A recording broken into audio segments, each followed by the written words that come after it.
update ng bayan, maasahan anumang panahon. Magandang araw po sa ating lahat. Narito ng pinakuling update sa Bagyong Tino at sa magiging lagay ng panahon sa mga susunod na oras. Patuloy na lumalapit sa kalupaan ng Eastern Visayas at Caraga Region ang Bagyong Tino habang ito ay lumakas pa. Huli itong namataan sa layong 170 kilometers silangan timog silangan ng Giwan Eastern Samar. Taglay na nito ngayon ang malakas na hangin na umaabot sa 130 kilometers per hour malapit sa gitna at pagbugsong umaabot sa 160 kilometers per hour. Kumikilos ito ngayon ng pakanluran sa bilis na 20 kilometers per hour.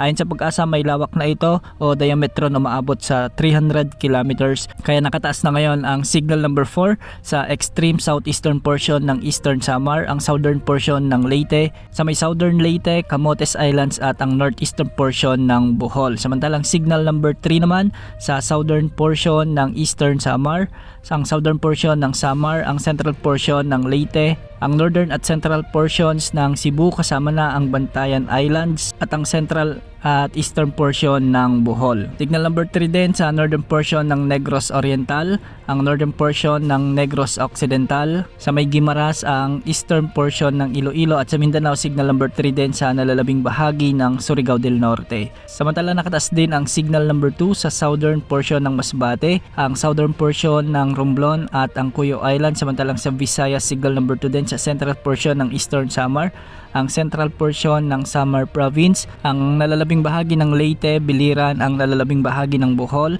ang nalalabing bahagi ng Cebu at ang central portion ng Negros Oriental. Signal number 2 din sa nalalabing bahagi ng Negros Occidental, Siquijor, Capiz, ang nalalabing bahagi ng Iloilo, Aklan at Antique. At sa Mindanao signal number 2 sa northern portion ng Surigao del Sur, ang northern portion ng Agusan del Sur, ang northern portion ng Agusan del Norte, kasama na ang Camiguin. Samantala maraming lugar din ang nakataas ang signal number 1, particular sa may Bicol Region, Albay, Sorsogon, ang nalalabing bahagi ng Masbate kasama ng Ticao at Burias Island, ang southern portion ng Quezon Province, ang southern portion ng Marinduque, nalalabing bahagi ng Romblon, sa may Oriental Mindoro, Occidental Mindoro at ang northern at central portions ng Palawan kasama na ang Calamian Island at Cagayan Silio Island. Sa Visayas nakataas din ang signal number 1 sa Northern Samar, nalalabing bahagi ng Eastern Samar, ang nalalabing bahagi ng Samar Province at nalalabing bahagi ng Negros Oriental. Sa Mindanao signal number 1 din sa nalalabing bahagi pa ng Surigao del Sur, ang central portion ng Agusan del Sur, ang nalalabing bahagi ng Agusan del Norte, Misamis Oriental, ang northern portion ng Bukidnon, ang northern portion ng Misamis Occidental, ang northern portion ng Zamboanga del Norte kasama na ang iba't ibang bahagi ng lawigang ito. Ngayong gabi o bukas ng madaling araw inaasahang tatama na ang sentro ng Bagyong Tino malapit sa mga isla ng Humunhon o di kaya naman ay sa Dinagat Islands. Tatawirin ng bagyo ang mga Leyte provinces, lalo na sa Leyte province o southern Leyte. Bukas din ng umaga at tatawirin din ng bagyo ang marami pang bahagi ng Visayas Islands. Sa hapon ng Martes, posibleng daanan na rin ng bagyo ang mga lalawigan sa sakop ng Negros Island Region, ang Panay Island at ang northern portion ng Palawan. Mapapanatili ng bagyo ang kanyang lakas bilang typhoon category kaya maging alerto pa rin dahil malakas at masungit na panahon pa rin ang aasahan hanggang sa umaga ng Miyerkules, lalong-lalo na sa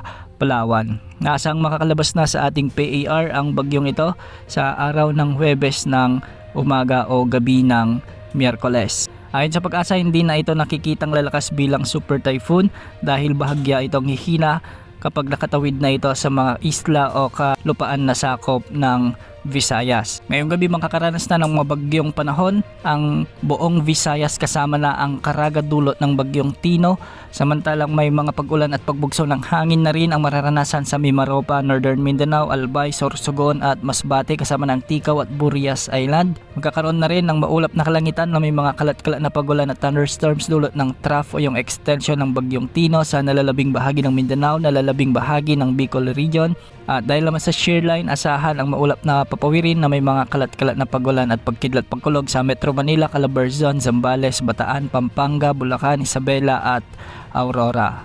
Maulap na kalangitan din na mararanasan ngayon dulot ng amihan o northeast monsoon sa Ilocos Region, Cordillera Administrative Region, ang nalalabing bahagi ng Cagayan Valley at sa nalalabing bahagi ng Luzon. Sa mga kababayan natin sa may Eastern Visayas at Caraga, paghandaan din ang storm surge na posibleng idulot ng bagyong Tino. Yan muna ang latest sa lagay ng panahon. Ito po ang weather update ng bayan, maasahan anumang panahon.